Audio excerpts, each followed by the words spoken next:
Hey folks, Steven here, Green Effect Podcast, Season 4, Episode number 3. We were away last week. We'll talk about that, but really excited for this episode. I won't lie, I'm trying to get caught up after a super busy week, both personal and business. It's a Saturday night. I got my glass of wine, and let's do a podcast. All right.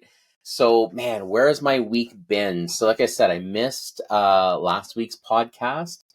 We're having flooring replaced completely in our basement in one of our bathrooms. Unfortunately, we had a COVID stereotype. We had a major renovation during COVID to give me a proper office instead of the basement where my daughter would be going through in the background to the laundry room. Anyway, so amazing reno, everything we did, created an office, updated some stuff in the basement, but unfortunately the flooring just was not installed properly. So we had to have someone come in and do a ton of work to rip up the flooring again, do it properly, which apparently takes a lot more work when you do flooring properly, and reinstall flooring. So it wasn't like a huge thing, but time, right? So I had to take apart my complete office. And for those of you who don't know, and I'm sure you wouldn't know, but my office is like, I've got like 4 monitors going, a tablet, obviously the recording studio equipment and stuff. I'm pretty sure it took me like 2 hours, if not more, to take it down, and then probably another 3 to put it back, because I started to get rid of extra things and stuff like that. So it's not fun. And then working at the kitchen table for the whole week while I was at home, kind of going through stuff with the flooring guy, uh, it has its pros and cons. I mean, listen, the food's always there, so you're always kind of getting up and grabbing snacks. Your dinner's always ready because it's like, hey, I'll go take out something out of the freezer, or I'll prep this now while I'm, in between appointments or whatever. But it's such a pain in the ass. I'm at the kitchen table. There's nowhere to eat. I've taken it over because I need at least 2 monitors. But listen, our flooring's in. It's going well. I'm happy. We had Bill. I believe he's from Clover Inspections. I might be wrong, but great guy. Shout out to Bill. And just he worked hard, man. This is not work I could ever do, right? These are the people we need in this country right now, who are like tradespeople who do like slamming good work. Bill, shout out to you, buddy. The flooring's great. I'm standing on it right now. So anyway, that was the beginning part of my week. I had some other personal stuff go on as well. I think I spoke on this podcast previously. Had a really bad fall back in end of September when I was out east doing some DIY work on one of our rental properties and fixing some deck boards and stuff like that. Anyway, no initial effects from it, but it's back, and a lot of pain and stuff. And like, as I stand here, I think I mentioned this before, as I stand here, I'm actually standing at my standing desk doing a podcast and most of my work. So I might have a surgery coming up in the near future. So I have to go and see a neurosurgeon this past week as well. So, and then you throw on top of that, and let's get right into probably why you guys are listening as opposed to all my problems. But you get right into, it was busy last week. And listen, I think I said this before, we're seeing consumer sentiment pick up, but on the flip side, I'm getting really busy with client renewals, as well as clients who want to break midterm to consolidate debt, right? As Canadians, we've taken on a lot of debt, and so if you're in the fortunate position of having equity in your home, sometimes, and we do a lot of work with this with our clients, we do full reports. We will never do a deal that a client doesn't want to do. Okay. And so we do a lot of work of doing analysis. Does it make sense to break the mortgage, pay a penalty, add some fees, and try to get the approval done, right? Or try to get the deal done that way? Is it worth it to break a mortgage, pay out $70,000 in unsecured debt, put it together. Are we going to save money? And we do reports to show that. By and large, a lot of people save a lot of money. So very, very busy with that. And don't forget, something like 60% of mortgages or 40 or I don't know, some crazy ass number are coming up for renewal in the next 2 or 3 years, like off the charts. And that's mainly because a bunch of the clients who signed up for 4 and 5 year terms back before COVID hit or were able to get into really low rate mortgages, now they're coming up. Now we're coming up to that timeline where they're ready to renew. So most mortgage brokers and agents like myself are really going kind of buck wild trying to help clients with this, right? And manage the expectation, because a lot of people's mortgage payments are going to jump up. I put up a stat: average mortgage increase, average mortgage monthly payment increase at the time of renewal when compared to original origination. Okay. And it's a lot more, like thousands of dollars more, $1,000, $1,200, $1,300 more. So as a mortgage agent, broker, my job is to really help with that. And I'm going to say this to everybody who has a mortgage coming up for renewal in the next couple of years: start to plan now. I'm telling you, start to plan now, right? There are mortgages that we're looking at and we've got to do some planning for them. And we're telling them, look, you're up for renewal on this year or whatever year it is. You got to do this, this, and this to be able to qualify, right? Or you qualify, but you got to do this, this, and this to make sure it's comfortable for you. So my message to you, and maybe it's a shameless plug, but I don't give a shit because it's my own podcast, so who cares? If you have a mortgage come up for renewal in the next few years, do not wait till the last minute. Do not wait until that year.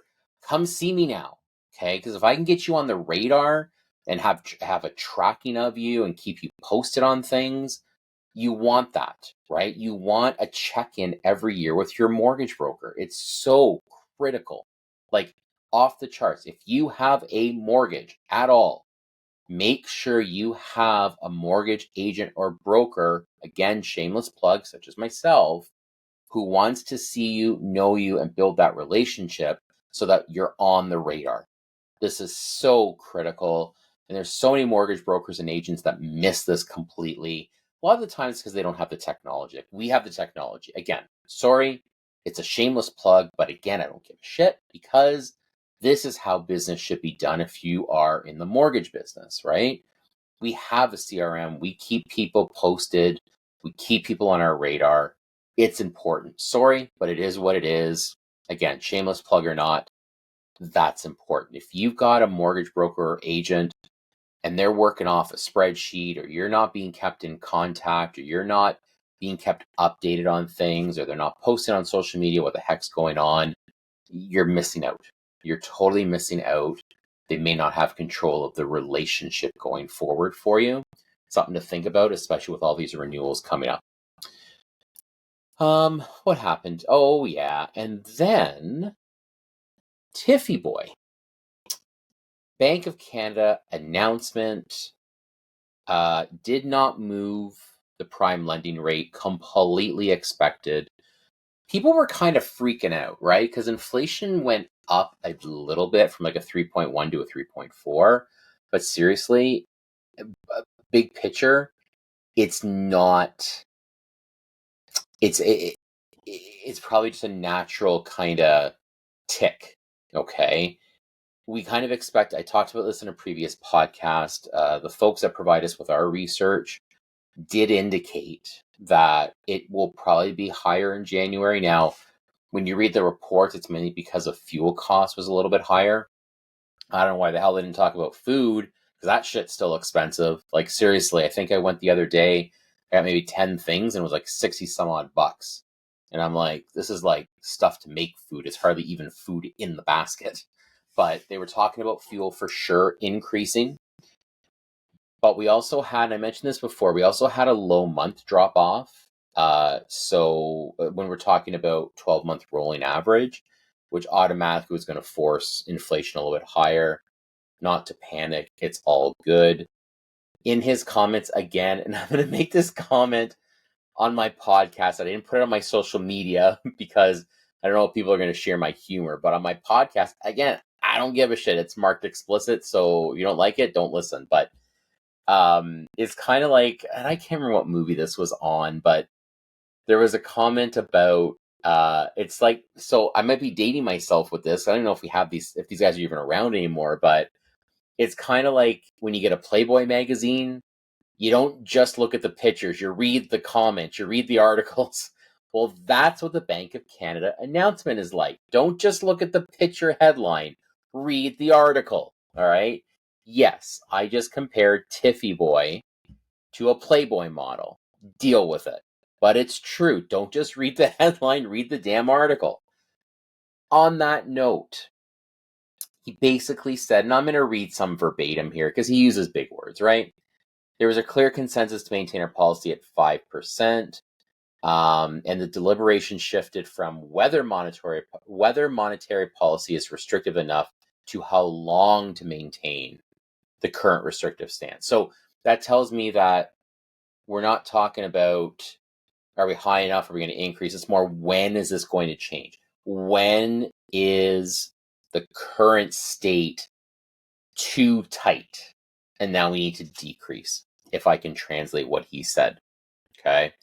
Flattening the economy, return to job market balance. Everybody's still hiring everything. So they're still concerned about inflation. Shocker. Okay. They do want to get back to the 2% by 2025. Are they going to get back to that? Probably not. I think we have to kind of settle in, guys, to between a 2 and a 3.5. I think that's actually, barring anything kind of weird in the numbers, that's kind of a pretty healthy, at this point, Canadian economy. Because don't forget, as all these mortgages come up for renewal, automatically housing expenses are going to increase. Like it's just going to happen. So if we have constant housing shelter costs increase, plus the damn rent cost, right? It's doomed. It's never going to get under 3 on a regular basis. It hit 2.8 that one time. Remember, it hit 2.8 inflation one month. Was it like November? And then Disney Plus lady lost her freaking mind about how amazing it was, and it's all because of the shit that the Liberal government did. Really? Right? Remember that? And now we haven't heard from her. Every time inflation goes up, she like sticks her head in the sand, man. Like, is that an ostrich that does that? She's like an ostrich, man. Ugh. Anyway, don't get me started on Disney Plus lady. Anyway, so on that note, I didn't even read it verbatim, but they recognize that shelter costs are a problem. Shocker. Okay, so anyway, they talk about GDP costs, inflation, etc., etc. So by and large, I actually posted this on social media. It's got to be the most boring Bank of Canada announcement that you probably have ever seen or heard, because we expected it. Nothing shocking in the comments. Kind of boring, which, to be honest with you, I'm good with boring.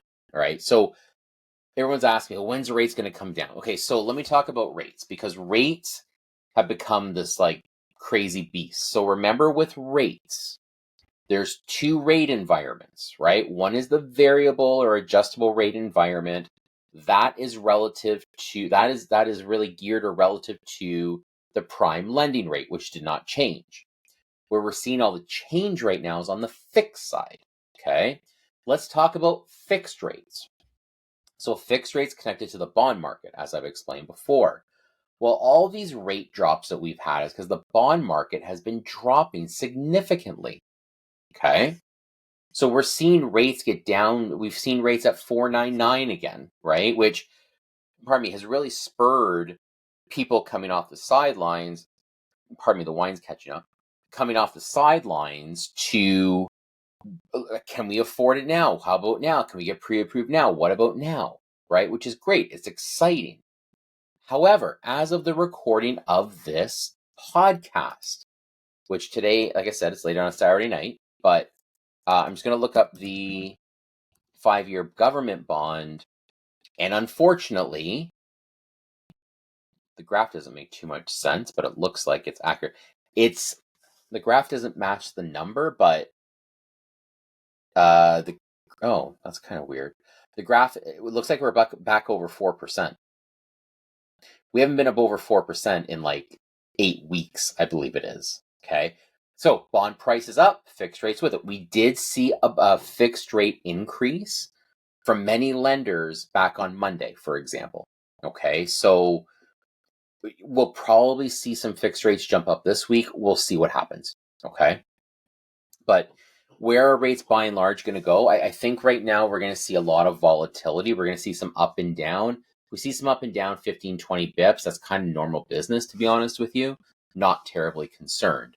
We're probably going to see variable come down. Variable, remember, prime rate.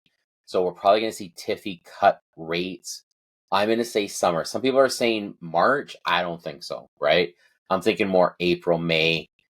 In that range, he's going to have to start to bring some of those rates down. Fixed, it's all going to be driven by the bond market. And there's some volatility there. Like we saw some crazy lows, and now we're seeing some crazy highs. I don't know why this is 4%. I don't think it's that high. It ended at 3.5. If it popped back up to 4, we got some serious fixed rates being increased. Anyway, I don't think it's 4. I think this is completely incorrect, but I think we're up around 3.5 or so. I think we're up around 3.5, just over 3.5. That's what I'm sticking to. We're not at 4%. If we went up to 4%, we got a big friggin' problem. I don't think we're there. Okay. Anyway, that's where rates are going down. Just don't know when and by how much. Okay, my final comment here, and then I'm going to wrap this bad boy up and go finish up my wine. So I didn't do my podcast last week, but one thing that has gone down is all the issue with international students. Okay, so let me talk about this because I think my humble opinion is that we're dealing with something that should have been dealt with a while ago. Absolutely 100%. But I also think we're going after very low-hanging fruit relative to the housing crisis. Okay? So we're banning Airbnbs. The thought is, will Airbnb owners sell their properties to get out because they can't be lucrative with it? Yeah, probably not. Okay? Once they figure out the HST implication, they're not going to freaking sell. There's no way they're going to sell, right? They could. I'm not saying it's not going to for sure not happen, but it's not lucrative anymore. Will they flip it into a long term? Yeah, maybe. Most of these Airbnbs are fully furnished. So do they switch it to a fully furnished long-term rental? Maybe. I don't know how that works. The way Ontario is, don't forget, you got a rental, even regardless of the setup. If they're there for more than 28 days, they are automatically long-term tenants. Not a good place to be, especially in Ontario. Okay. Then we talk about the students with international students. Okay. Now, listen, all my information I've gotten on international students is what I'm researching. Okay. And what I'm hearing from people. And for the most part, is this going to completely, along with the Airbnb thing, like solve all of our housing problems? Not even fucking close, if I can be honest and blunt, because it's marked explicit. Not even close. All right. Is it going to help? Yeah, it'll help a little bit, right? Low hanging fruit, guys. Low hanging fruit. Okay. Again, the international student thing should have been dealt with a long time ago. All right. Talk about my son. My son's at Conestoga right now. Okay. I think he may be the only non-international student in his course. I'm just saying. Okay. Remember, with international students, they bring in a lot of money because their tuition's like double, 3, 4, 5 times a domestic, a local student, right? A Canadian student as opposed to international. But from what I also understand, though, and I don't know this firsthand, I'm hearing this. It's not necessarily the Conestogas of the world or Westerns or Waterloos that are causing this problem. They are, but they're not the ones that they're going to go after because they're like the friends of all the politicians. Go on, let's not kid ourselves, okay? But it's all the kind of like small Oh, I want to use Trios. Is Trios College even still around? Where it's all very practical, dental hygienist, maybe some tech courses. It's those folks that I believe, from what I'm hearing, are going to go under because they're not going to have the enrollment, right? When we're talking about reducing international students and student visas by 35%, or in Ontario as much as 50, because it's all going to be relative to scale, that's a lot of freaking kids, right? But listen, I hear out in Western, I have clients who I've done student rentals for in the past in my RBC days, and they're getting like $1,200-1,300 a month per room, and they're international students, right? Who I guess they have the money from whatever country they're coming from, which is great because most of these, and you got to remember, a lot of these international students stay when their visa's done, and they contribute. They become, I talked about this before, they become tax paying Canadian permanent residents or citizens. This is what we want in our country, is folks that are here that genuinely pay taxes, right? That's what makes you part of the economy. So by and large, listen, are we going to see all of our problems solved? No, right? The fact, and don't forget this, the fact that the federal government knew 2 years ago shit was going sideways with international students, again, great. I'm glad you're fixing your problem. You should have fixed 2 years ago with the number of international, everybody coming in, where we just don't have the housing to support. 2 years ago, they knew this was going to be a problem. They ignored it. Now, 2 years ago, 2022, it's now 2024, just coming out of COVID. There's no excuse. Sorry, like all the other screw ups right now, there was no excuse for you not to deal with that. And that's that. So we'll see how it goes.